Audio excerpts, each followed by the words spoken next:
નમસ્કાર, મારું નામ ચૌહાણ સમીર કાંજીભાઈ છે। હું ધોરણ 7માં અભ્યાસ કરું છું। આજે આપણા શિક્ષક શ્રી મનીષાબેન ઉબલના વિદાય સમારંભ પર હું મારી લાગણીઓ વ્યક્ત કરવા માંગુ છું। आपका साथ धूप में छाव है, आपका साथ समंदर में नाव है, कर रहे हैं आज आपको विदा पर दिल में आपका ही नाम है। મારા શિક્ષકે મને જીવન અને ભણતરનું ઘણું શીખવ્યું છે। જ્યારે પણ મને કંઈક ના આવડે તો હું પૂછવા જતો અને મારા શિક્ષક મને સારી રીતે સમજાવતા।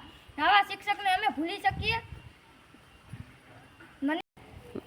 મનીષા ટીચર જે શાળાએ જઈ રહ્યા ખુશ રહે, સારા શિક્ષક મિત્રો મળે એવું માગું છું। મેં મારા શિક્ષક વિશે એક શાયરી બોલી છે, સાંભળજો।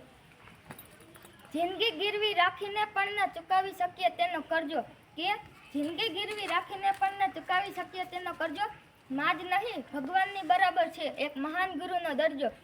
મારા શિક્ષકે આ શાળામાં ઘણું કામ કર્યું છે, જેમ કે સાંસ્કૃતિક કાર્યક્રમો અને બીજું ઘણું કાર્ય કર્યું છે। તેઓ કાયમી વ્યસ્ત જ રહેતા હોય છે। તમે મને ખુશ રહેવાનું અને આત્મવિશ્વાસ રાખવાનું શીખવ્યું છે। અમે તમને માની જેમ માન્યા અને તમે અમને સંતાનની જેમ રાખ્યા। Thank you.